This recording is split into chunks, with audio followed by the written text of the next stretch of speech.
Hey everybody, Aaron here. Welcome back to another anime review. Today we look at episode 10 of Kiznaiver. And let me just start off by saying that I honestly have to do this review twice because I had my mics unmuted by accident, not because it was actually unplugged from the computer, but it was unplugged from the system itself, and I didn't realize that until now, which kind of sucks. I hate when I have to do that. But anyways, let's get on with this episode because honestly, episode 10 of Kiznaiver was probably one of my favorites of this whole show. I think it was an emotional, like, powerhouse of an episode. So let's get on to it.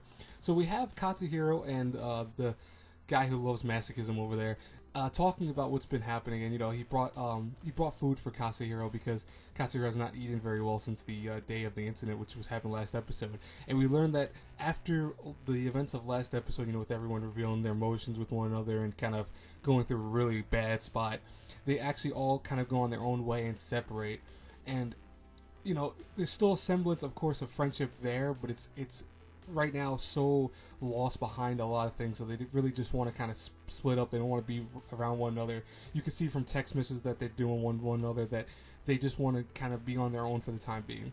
Now, of course, summer does end, sort of, and they do have to go back to school, so we end up having our, Kiznaivers end up going back to school, and we see the Kizna actual mark is gone from them, and that means that they don't feel pain. And best example I can give you guys is that when Tenga falls at one scene because he's tripped by the teacher, he actually slams into the ground. His nose starts bleeding because his nose hits the ground so hard, and no one reacts to it, so thus they don't feel the pain. So obviously it is gone, and we see that that's kind of hard for them to even deal with.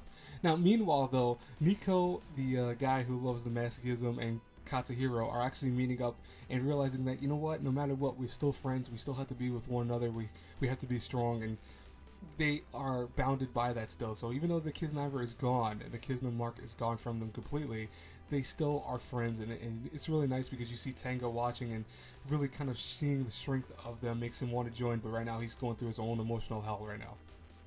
Now, meanwhile, Sonozaki is being told by the mayor that the project is being shut down officially. Right now they can't budget with it and all that. She ends up running to the roof of the building and looking out, jumps off, it looks like, and meanwhile Katsuhiro then feels the mark that he shares with her inside his heart really strongly, to the point that he immediately goes out.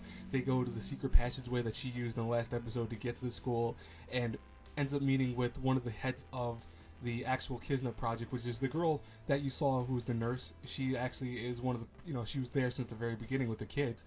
And she's the one that finally now explains what's going on officially with everyone. She explains a lot of what the Kizna project was originally, and more so what its effect had on the various people. Number one, the Kizna project was meant to be separated between 19 kids, and when they did that, they thought, okay, if it's separated between such a large mass of kids, what will happen is then if one feels pain or one feels a traumatic event, they will be able to separate it more strongly, and this way you won't have one person feeling too much pain. They can deal with it because, again, they are kids. But what happened, unfortunately, was that various people had issues with that system installed in them, namely Sonozaki, who apparently would take on the pain of not only her pain from the actual link, the pain that was received from the person who got, that actually insulted or hurt, and then the various people that were affected by it stronger. So that means that she was feeling essentially several people's worth of emotions for every single issue that happened, and to the point that it really made her almost break, and it really made her very weak. They actually had to use a drug and this is what we saw last time with the actual drugs that she kept using. We see that she has to use that to kind of dull her senses and dull her pains. This way she won't go crazy from the mass amount of pain she still feels from, I guess, the various subjects that were, in the actual Kizna project.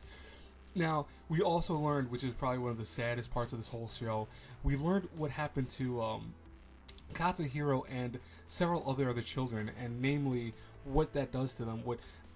When they had actual Kizna project removed from them, they still felt a lot amount of pain, and then they actually got so dull to that pain that they became like shells of their former selves, and he ends up meeting 5 of the people that are still there, and he learned that Katsuhiro was still able to move around and interact with people, so he's able to go back in society, while these people were not able to do that. And he reminisces about who they were when they were kids. They were these are people that loved flowers, they were people who loved insects, loved playing, and here they are as adults, or at least older teenagers, and they can't even move. They move very little bit.